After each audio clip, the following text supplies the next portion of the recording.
3 days ago, I watched a man explain himself for 20 minutes to someone who wasn't listening. You could feel it in the room, in the way that person looked at him. In the half-second pause before every answer, that slight delay that tells you the other person has already decided and is simply waiting for you to finish.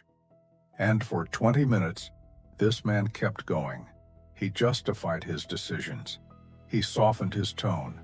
He searched, word by word, for the exact combination that would finally make the other person understand.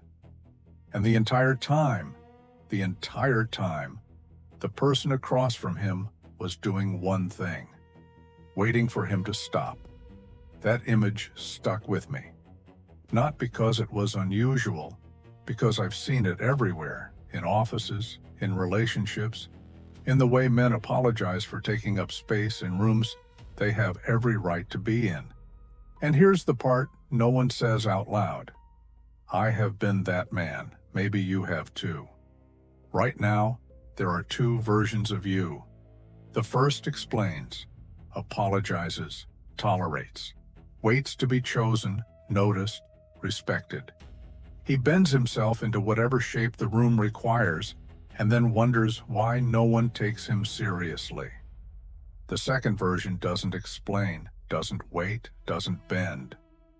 He walks into a room and something shifts, not because he announced himself, but because people sense immediately that this is not a man you test. You've been living as version 1, and version 1 is exhausting you. There are 6 pillars that separate these two versions. Each one will ask you to let go of something you were taught to hold on to. Each one will feel like dismantling a part of yourself you thought was a virtue. But if you stay until the end, you will not be the same person who pressed play. Before we begin, drop this in the comments. I refuse to be held back. I refuse to be stopped. The problem was never your circumstances. It was never the people around you, the opportunities you didn't get, the times you were overlooked. The problem lives inside you, in two competing voices that have been at war your entire life, and you've been letting the wrong one win. Here's what I mean. Picture this. You're in a meeting. A colleague says something that dismisses your idea, not aggressively, just casually, the way people do when they've already decided you don't matter, and you feel something rise in your chest, a response, a defense. And then your uncertain self steps in. It says, maybe I'm overreacting. It says, this isn't the right moment. It says, I don't want to make this bigger than it is. And in that exact moment, that 3-second window, you hand them confirmation that there are no consequences for how they treat you. You didn't just swallow it. You trained them that swallowing is what you do. Inside you right now is an uncertain self and a confident self. The uncertain self was built deliberately by people who needed you manageable. Your parents wanted you agreeable. Your teachers wanted you obedient. Every system you moved through rewarded you for shrinking and punished you for pushing back. And here's what they never told you. The very traits that made you easy to handle are the same traits that made you invisible. Your confident self speaks a completely different language. When someone crosses a line, it doesn't search for reasons to excuse it.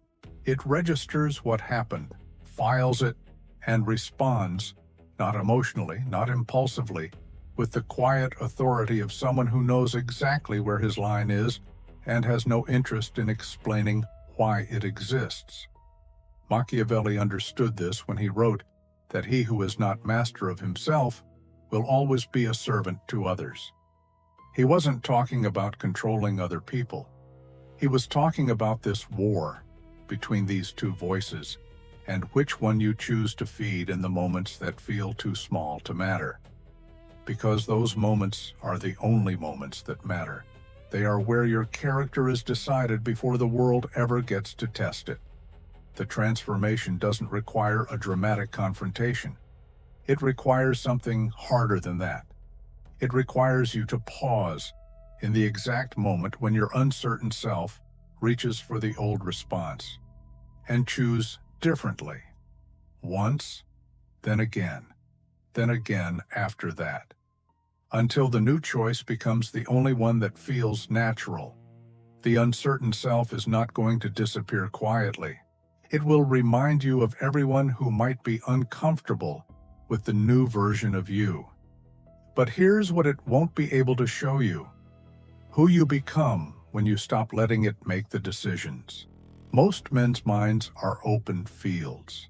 I mean that exactly the way it sounds. Open, unguarded, accessible to anyone who decides to walk in and leave damage. Someone criticizes you and it ruins your afternoon. Someone disappoints you and it rewrites your entire plan. Someone says something dismissive and you spend the next 3 hours replaying it, constructing the response you should have given. That mental chaos is not a personality trait. It is a vulnerability. And the people around you, consciously or not, have learned exactly how to use it. Here's the truth about emotional reactivity that nobody puts in the self-help books. When you react, when your face changes, when your voice tightens, when you get visibly hurt or visibly angry, you are not expressing yourself. You are handing someone a map. You are showing them precisely which buttons exist, where they are, and how hard they need to press to move you. Every uncontrolled reaction is a tutorial. And some people in your life have been studying that tutorial for years. The fortress mind is not about becoming emotionless. This is where most men get it wrong. They hear control your emotions and think, suppress everything, feel nothing, become cold. That's not a fortress. That's a man who's buried the damage deeper where it does more harm. The fortress mind means something different. It means your emotions become data instead of commands. Think about what anger actually is underneath the heat of it. Anger is information. It's your internal system telling you that something crossed a real line. The uncertain self reacts. It argues, escalates, makes impulsive decisions from the center of the fire. The fortress mind does something else entirely. It receives the signal, registers what it means, and responds from strategic calm. Not because it doesn't feel the anger, because it understands that the feeling is the beginning of the process, not the whole of it. Same with pain. When someone reveals their true character, when someone you trusted shows you who they actually are under pressure, the uncertain self takes it personally, asks why, tries to reconcile who it believed in with who it just witnessed. The fortress mind does not do this. It accepts the information immediately. It files it. It says, noted, and adjusts accordingly without drama, without giving that person the privilege of knowing how deeply they landed. Start training yourself to see patterns instead of isolated incidents. That person who misled you once, they are unreliable. Not maybe unreliable, unreliable. The friend who speaks about others to you with contempt, they speak about you the same way. The person who disrespected you when they thought they could, they will do it again the moment the cost feels low enough. This is not cynicism. This is pattern recognition. And pattern recognition is the foundation of every decision a truly strategic man makes. The fortress doesn't appear. It is constructed, brick by brick, in the moments where you choose to pause before reacting. Every time you extract information from a painful moment, instead of drowning in it, you're adding another layer to the wall. The men who command rooms don't do it by being the loudest. They do it by being the stillest. Because stillness, in a world of constant reaction, is the most powerful signal a man can send. It says, nothing you do here controls me. Think about the last time you were in a tense conversation and felt that immediate pull to respond, to explain, to defend. to make sure they understood your side before they walked away with the wrong impression. That urgency in your chest, that need to fill the space before silence, makes everything worse. Here's what was actually happening. You weren't protecting yourself. You were performing for them. Every word you said was another piece of information they didn't have before. Another reaction they could catalog, another confirmation that they had enough access to your interior world to affect it. Every time you rushed to fill that silence, you told them something far more important than whatever words you chose. You told them that their opinion of you matters enough to defend against. And the moment someone knows their opinion matters to you that much, they have leverage. Psychological leverage. The kind that doesn't announce itself, the kind that quietly shapes every interaction from that point forward. The loudest man in the room is almost never the most powerful one. Look at any room where real decisions are being made and find the person who speaks least. The one who lets others talk, asks a single precise question, then goes quiet. That person is not disengaged. They are collecting everything. While everyone else is performing, they are observing. While everyone else is revealing, they are concealing.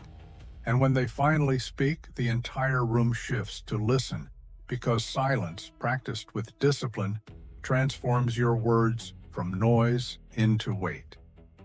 Machiavelli understood this. He wrote that the lion does not need to roar to be respected.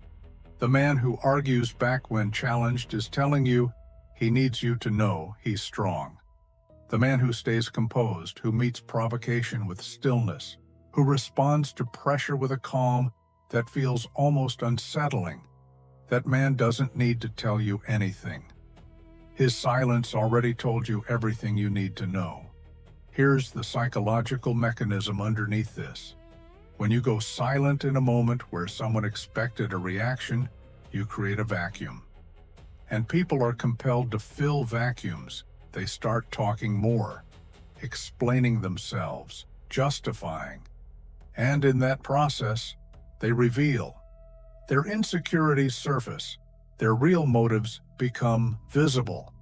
Your silence didn't just protect you. It handed you information you could never have extracted by speaking. Practice this starting today. When someone says something that provokes you, pause. When someone accuses you of something unreasonable, don't defend. Let the silence do what no argument ever could.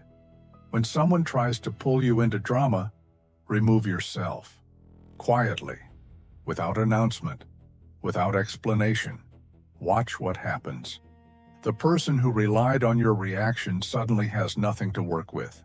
They escalate, searching for the emotional response they're used to getting. And when it doesn't come, when you remain unmoved, unreadable, present without being accessible, one of two things happens. They back down, or they reveal exactly who they are. Either way, you've learned something valuable without spending a single word. Your silence is not the absence of power. It is power in its most concentrated form. Drop this in the comments. My silence speaks louder than their noise. People will disappoint you, not might, will. Your closest friend will one day choose their own comfort over your loyalty. The person you gave access to, they will at some point show you a version of themselves that makes you question everything you thought you knew. And when that moment comes, the question is not whether it hurts. The question is what you do with it in the 48 hours after the shock wears off. Most men get destroyed by disappointment not because the betrayal was severe, but because they were operating from a false model of human behavior. They believed, genuinely, that if you treat people well, people treat you well in return. And when reality collides with that model, it doesn't just hurt, it disorients. It makes them question not just the person who let them down, but their own judgment. That disorientation is where men stay stuck, not in the pain, in the confusion. Here's the truth, and Machiavelli wrote it so clearly, it almost sounds cruel until you understand he was trying to protect you. Men are unpredictable, changeable, and self-serving. Not all men, not always. But enough of them, enough of the time, that building your architecture of trust on the assumption of consistent loyalty is not faith. It is a structural flaw. So stop being surprised. There is a difference between compassion and naivety, and that difference has cost you more than you've ever calculated. The man who expects people to be exactly who they've shown themselves to be under pressure, not better, not worse, exactly that, is not a pessimist. He is prepared, because disappointment is information. It is your environment showing you with complete clarity who someone is when the stakes are real. Before the disappointment, you had a theory about that person. After it, you have data, and data is more valuable than comfort. There are two ways to respond. The first is the victim response. It looks for fairness, asks why, replays the situation searching for the moment things could have gone differently. It waits for an apology that is almost certainly never coming. And in that waiting, it gives that person power over your internal state that they do not deserve. The second response is strategic. It receives the information, extracts what it reveals, and makes a decision. Sometimes the decision is complete removal, quiet, permanent, without dramatic confrontation, no final conversation, no closure seeking, just distance that communicates through its completeness everything that needs to be said. Sometimes the decision is adjusted trust. You file what you've learned and continue forward with a clearer picture of the terrain. The man who has been disappointed by many and is still standing, that man is not lucky, he is forged, and forged men are not broken by the next thing that comes. They are sharpened by it. Here is what uncertain men do when someone criticizes them. They argue, they defend. They send the long message explaining their reasoning, their intentions, the context the other person clearly didn't have. They spend real, finite, irreplaceable energy trying to change the mind of someone who, in most cases, had already decided before they opened their mouth. And every single time they do this, they are not defending themselves. They are confirming that this person's opinion has enough weight to pull them off course. Think about what it means to argue with a critic. At the most basic psychological level, you are telling them, "Your assessment of me matters enough that I will stop what I am doing to address it." You are granting them standing. You have stepped into their arena, agreed to their rules, and started playing a game that was never designed for you to win. Most criticism has nothing to do with you, literally. When someone criticizes what you're building, how you're moving, the standards you're setting for yourself, they are almost never responding to you specifically. They are responding to the discomfort your movement creates in them. Because your growth, your actual, visible, undeniable growth, holds up a mirror to the places where they have stayed still. And mirrors, for people who haven't made peace with their own reflection, are deeply uncomfortable things. Here is what envy actually is, and this is something most men never see clearly. Envy is respect that hasn't found its mature form yet. When someone envies what you're building, they are acknowledging beneath their conscious awareness that what you have done has value they recognize. They cannot say that out loud because it would require confronting what they haven't done. So it comes out sideways, as criticism, as dismissal, as the casual, undermining comment designed to make you doubt yourself at the exact moment you should be accelerating. Recognize it for what it is, file it as confirmation, and keep moving. The more you are criticized, the more you are moving. People do not take the time to criticize what they are not threatened by. Criticism, at its core, is a form of attention, and attention flows toward what is worth watching. Excellence is the only response to criticism that cannot be argued with. You can debate intentions, you can dispute interpretations, but you cannot argue with results. When your work speaks at a volume that drowns out the noise around it, criticism doesn't disappear, but it transforms. It becomes something quieter, something that sounds, to anyone listening carefully, much more like envy than legitimate concern. Let other men exhaust themselves in arguments they cannot win. Every minute you spend defending your choices to people who didn't build what you built is a minute not spent on the next thing that will make the argument completely irrelevant. Let them talk. You have work to do. We have arrived, not at the end of something, at the beginning of the only version of yourself that was ever worth becoming. To be unstoppable is not a mood you adopt on good days and lose on difficult ones. It is a state of being constructed so deliberately from such consistent internal work that it no longer depends on anything external to sustain itself. No approval required, no validation needed, no particular set of circumstances necessary for you to remain exactly who you are.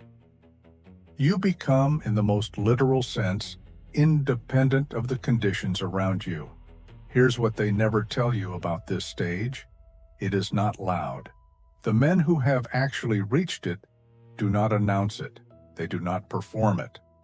Because performance is what uncertain men do to compensate for the gap between who they are and who they want to be perceived as. The unstoppable man has closed that gap. What you see is what is there. And what is there is enough, more than enough, to register in every room before he speaks. Machiavelli wrote that he who conquers himself is the mightiest warrior, not he who conquers his enemies, not he who conquers his circumstances, he who conquers himself. Because everything external, every critic, every obstacle, every person who tried to manipulate you or keep you manageable, all of it was only ever as powerful as the access it had to your internal state. Remove that access, and you remove the power every single time, without exception. This is what becoming unstoppable actually means. Systematically identifying every lever that external forces have used to move you against your own direction and removing them. The need for approval removed through the self-trust you built by keeping promises to yourself in the invisible moments. The reactivity to criticism removed through the excellence that made criticism irrelevant. The emotional volatility that made you readable removed through the fortress mind. The urge to explain and defend removed through the mastery of silence. You have been dismantling the levers.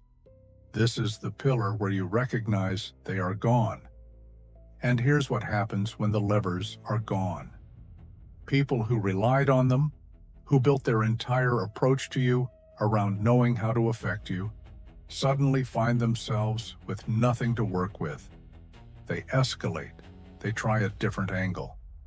And when none of it lands, when you remain precisely where you are, unmoved and completely at ease, something shifts in how they perceive you. Permanently. They stop calculating how to affect you and start calculating how not to lose access to you. The entire power dynamic inverts quietly and completely, and you didn't raise your voice once. The unstoppable man is not cold. He is selective. There is a profound difference between a man who cannot let anyone in and a man who chooses very deliberately who gets access. The first man is damaged. The second man is sovereign. You love, but from a position of wholeness rather than need. You give, but from surplus rather than from the desperate generosity of a man trying to buy belonging. You started this as the man who explained himself for 20 minutes to someone who wasn't listening, who argued with critics instead of building things that made the arguments irrelevant, who let the wrong voice make the decisions for too long. That man is not gone. He is transformed. Every wound he carried, every moment he was overlooked, every time he was underestimated and said nothing, that was part of the forging.